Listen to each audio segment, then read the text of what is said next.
تو ویور آج کا جو ہمارا ٹاپک ہے وہ ہے منصوبہ بندی کی ضرورت اور اہمیت۔ جہاں تک پسماندہ ممالک کا تعلق ہے، ان معاشی ترقی حاصل کرنے کے لیے معاشی منصوبہ بندی کی ضرورت اور بہت زیادہ ہوتی ہے، کیونکہ معاشی منصوبہ بندی کے تحت باقاعدہ منظم طریقے سے کوشش کی جاتی ہے، وسائل کو یکجا کیا جاتا ہے اور کم سے کم مدت میں ان سے زیادہ استفادہ حاصل کرنے کی کوشش کی جاتی ہے۔ ایک پسماندہ معیشت میں منصوبہ بندی کی اہمیت اور معاشی ترقی میں کردار کا اندازہ دائیں ذیل باتوں سے ہوتا ہے۔ نمبر 1، معاشی ترقی۔ معاشی منصوبہ بندی کا بنیادی مقصد یہ ہوتا ہے کہ ملک کو جلد سے جلد معاشی ترقی سے ہمکنار کیا جائے۔ ایسے پروگرام بنائے جائیں جن کے تحت ملک کے وسائل کا بھرپور استعمال ہوتا ہے کہ قومی آمدنی اور فی کس آمدنی میں اضافہ ہو سکے۔ پسماندہ ممالک میں معاشی ترقی کے لیے زیادہ سے زیادہ سرمایہ کاری کی ضرورت ہوتی ہے، لیکن نجی شعبہ اتنا مؤثر نہیں ہوتا کہ وہ مطلوبہ حد تک سرمایہ کاری کر سکے۔ عام طور پر پسماندہ ممالک میں نجی سرمایہ کار پرخطر سرمایہ کاری سے گریز کرتے ہیں اور وہ صرف ان شعبوں میں روپیہ لگاتے ہیں جہاں انہیں زیادہ سے زیادہ منافع کے مواقع نظر آتے ہیں۔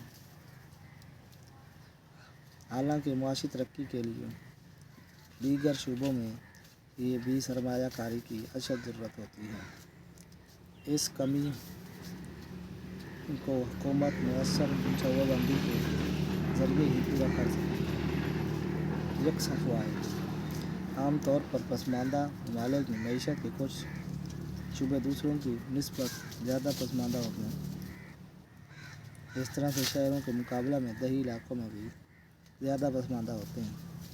معاشی منصوبہ بندی کے ذریعے وسائل کو اس طرح سے استعمال کیا جاتا ہے کہ پسماندہ علاقے کی ترقی کر سکیں۔ نسبتاً پسماندہ علاقوں کو منصوبہ بندی کے ذریعے زیادہ تر ترجیح دی جاتی ہے۔ اس طرح ملک کے تمام حصے معاشی ترقی کے فوائد سے یکساں استفادہ کر سکتے ہیں۔ قیمتوں کی مقننیت کے تحت وسائل صرف ان شعبوں میں استعمال ہوتے ہیں جہاں پر وہ زیادہ فائدہ مند نظر آتے ہیں۔ اس طرح سرمایہ دارانہ معیشت میں امیر اور غریب کے درمیان فرق بڑھتا جاتا ہے۔ حکومت مؤثر معاشی منصوبہ بندی کے ذریعے امیروں پر بھاری ٹیکس عائد کر کے اسے غریبوں کی فلاح پر خرچ کر کے اس فرق کو کافی حد تک دور کر سکتی ہے۔ بے روزگاری کا خاتمہ۔ پسماندہ ممالک میں بے روزگاری کا مسئلہ بھی شدید نوعیت کا ہوتا ہے۔ ان ممالک کو دو قسم کی بے روزگاری سے وابستہ پڑتا ہے۔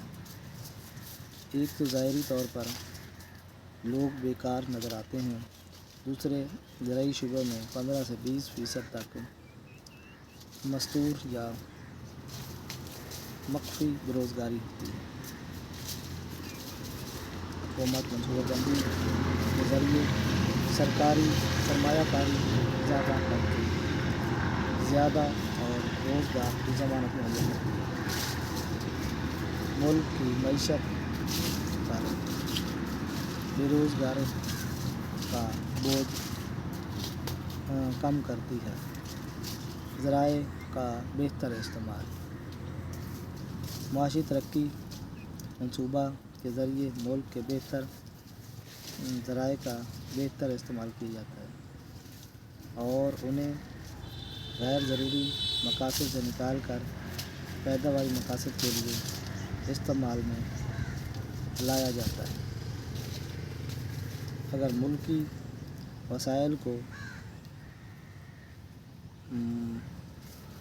محض سرمایہ کاروں کے رحم و کرم پر چھوڑ دیا جائے تو وہ ایسی اشیاء و خدمات کی پیداوار شروع کر دیتے ہیں جو ضروریات کی بجائے تعشیات ہوتے ہیں، لہٰذا اس قسم کی اشیاء کی پیداوار ملکی مفاد میں نہیں ہوتی۔ آج تک اتنے مقصود ہیں۔